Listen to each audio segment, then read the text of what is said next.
Oke, bisa berikan gambaran tentang kekristenan di Mesir itu seperti apa? Kekristenan di Mesir, Bapak dan Ibu, jadi kekristenan di Mesir berawal ketika Rasul Markus datang ke Mesir. Kita tahu ada 4 Injil: Matius, Markus, Lukas, dan Yohanes. Markus, penulis Injil Markus, datang ke Mesir pada tahun 60 Masehi, dan Markus menginjil pertama kali waktu itu tahun 60 Masehi, artinya 27 tahun sesudah Tuhan Yesus naik ke surga. Apa yang Rasul Markus mengajarkan di Mesir pertama kali itu yang 70 rasul sama 12 murid belajar dari Tuhan Yesus. Nah, ini ada 40 hari sesudah Tuhan Yesus bangkit. Antara kebangkitan dan kenaikan ke surga ada sedikit sekali tertulis dalam Alkitab tentang Tuhan Yesus mengajar murid-murid, ya, dasar-dasar kekristenan. Dan Rasul Markus belajar dari itu. Karena apa? Rasul Markus itu rumah di mana Tuhan Yesus sama murid-murid merayakan Paskah, perjamuan terakhir itu rumahnya Ibu Markus. Nah, Rasul Markus datang ke Mesir, sudah mendirikan gereja Mesir, gereja Koptik namanya. Itu merupakan salah satu gereja tertua di dunia. Jadi lama-lama orang Mesir masuk Kristen. Abad kedua Masehi, 50% dari jumlah penduduknya Mesir sudah masuk Kristen. Abad keempat Masehi, 100% dari jumlah penduduknya Mesir sudah masuk Kristen. Dan begitu nubuat di Yesaya pasal 19 ayat yang ke-25, ya Pak Isra, tergenapi, yaitu apa? Diberkatilah Mesir, umatku. Jadi Tuhan tidak berfirman diberkatilah tanah Mesir di mana umatku tinggal, tidak. Tuhan tidak berfirman diberkatilah umatku yang tinggal di Mesir, tidak juga. Tetapi diberkatilah Mesir umatku. Jadi seluruh Mesir umatnya Tuhan. Hal itu sudah tergenapi. Abad keempat Masehi, 100% dari penduduknya Mesir sudah masuk Kristen. Oke. Kita tahu semua gereja di seluruh dunia, gereja awal-awal satu. Ya. Konsili paling pertama yang diadakan itu dipimpin oleh Rasul Yakub. Itu ada tertulis di Kisah Para Rasul. Itu konsili paling pertama. Mereka membahas satu hal yang luar biasa, karena ada orang mengatakan semua orang dari mana-mana sebelum masuk Kristen harus masuk Yahudi dulu baru dibaptis. Dan Rasul Yakub sama rasul-rasul lainnya melarangkan hal itu. Tidak usah.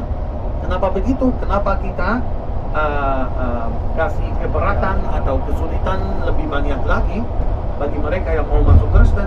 Tidak boleh begitu. Nah, maksudnya apa? Konsili-konsili diadakan untuk membahas kedokteran atau permasalahan agama atau dogma atau upacara juga.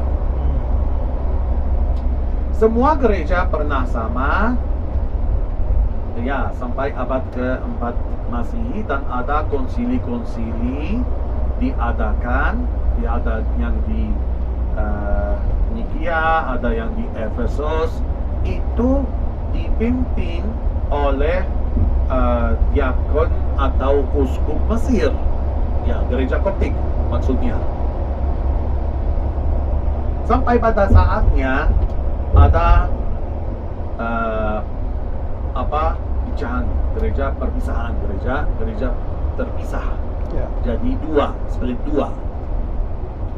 Perpisahan lagi, nah konsili-konsili berikutnya perpisahan lagi, sehingga gereja jadi banyak sekali. Kalau sekarang ada juga kesesatan, gereja yang tidak berdasar dengan Yesus Kristus Tuhan Esa yang sempurna sebagai manusia dan Tuhan. Ada kesesatan begitu, sehingga jadi banyak sekali gereja atau kepercayaan lainnya. Tapi gereja Koptik Mesir tetap sama sejak zaman Rasul Markus terus menerus sampai hari ini. Bahkan Rasul Markus mendirikan sekolah teologi paling pertama di dunia, Katakesa namanya. Katakesa itu sekolah teologi paling pertama di dunia, didirikan oleh Rasul Markus di kota Alexandria, Mesir, untuk bisa menghadapi filsafat-filsafat Yunani dan Romawi yang ada waktu itu, untuk bisa membela iman. Ya, tujuannya membela iman saja. Katakesa itu masih ada sampai hari ini di Mesir. Dan ada peraturan beberapa abad yang lalu, semua para pendeta, pastor, ketua diakon harus lulus dari katakesa itu. Jadi untuk bisa menjaga dan membela iman yang sama yang kami terima sejak zaman Rasul Markus sampai sekarang. Jadi kalau di Mesir sekarang ada juga, boleh dikatakan ada semua aliran lainnya sekarang, termasuk kalau Protestan ada banyak sekali aliran Protestan. Kalau Katolik juga ada dua, ada Katolik Koptik, maksudnya Katolik Mesir, dan ada Katolik yang di bawah Vatikan juga, di bawah Vatikan. Tapi gereja Koptik Ortodok Mesir itu sejak zaman Rasul Markus sampai sekarang tetap sama. Dan gereja-gereja lainnya di seluruh dunia ada paus untuk gereja Koptik. Paus itu merupakan penerusnya Rasul Markus. Paus yang sekarang nomor 118 sejak Markus sampai hari ini jumlah 118 paus yang berbeda-beda. Jadi paus sejak dulu mau menjaga hubungan persaudaraan antara semua gereja dunia untuk berusaha saling mendekati, ya, untuk berusaha saling bersatu lagi, bersatu kembali, supaya semua gereja disatukan, menjadi kembali ke masa awal. Lihat sama ibu sekarang yang sebelah kiri, kita lihat ada puncak gunung, itu Gunung Sinai. Nah, puncaknya kelihatan dari sini aja sebelah kiri. Kalau kita memandang ke arah jam 10, itu puncak Sinai. Itu puncak Sinai.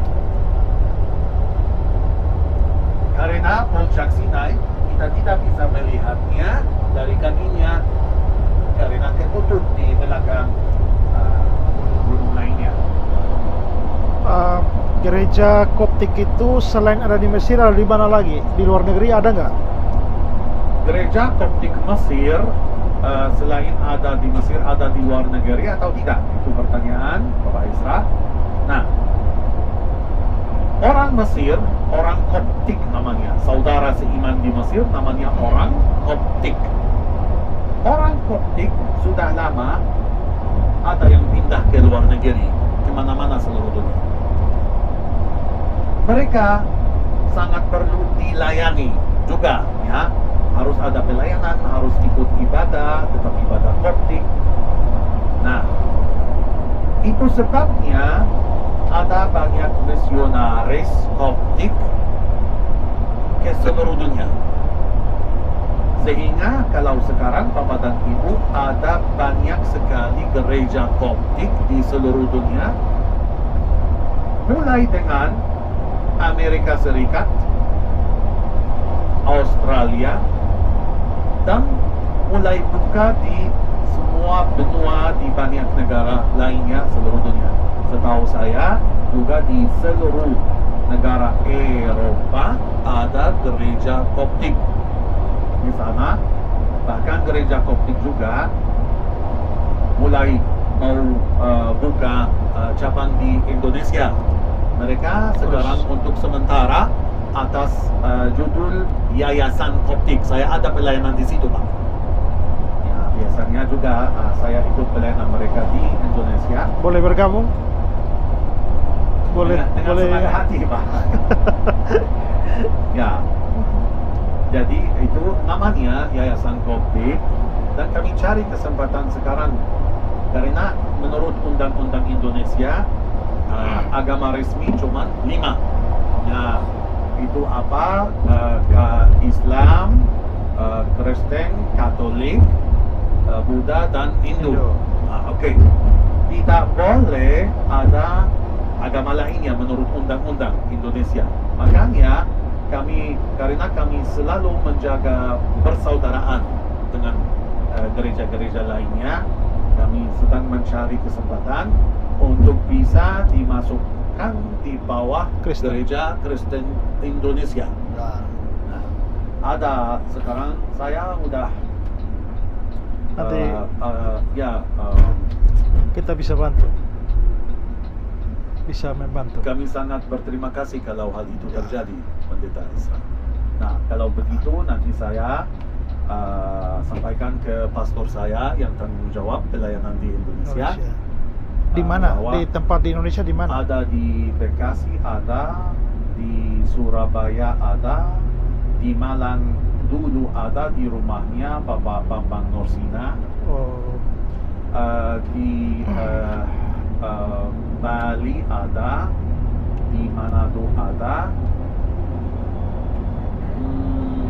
Ya, itu yang sampai sekarang.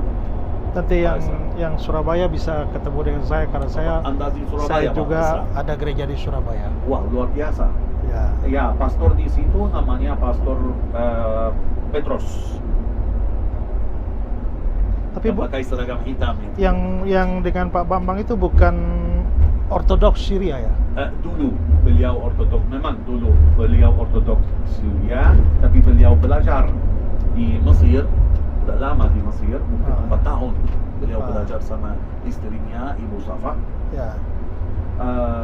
Sejak beliau belajar di Mesir, belajar juga banyak hal tentang gereja Koptik Ortodoks, maka beliau sudah bergabung.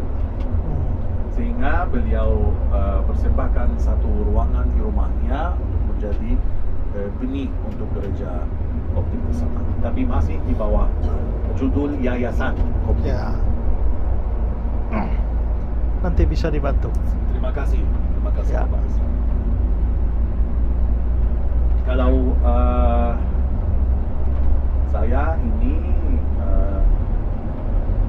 sejak kecil diaken di gereja Koptik saya di Mesir, dan saya juga sering diundang untuk memberi briefing tentang gereja Koptik di Indonesia. Ada yang 4 jam lamanya, 5 jam, ya beda-beda. Ya. Di gereja yang beda-beda juga, Pak. boleh juga nanti di gereja saya juga boleh. Terima kasih Bapak. Kalau ke Indonesia kabar-kabari. Dengan senang hati. Ya.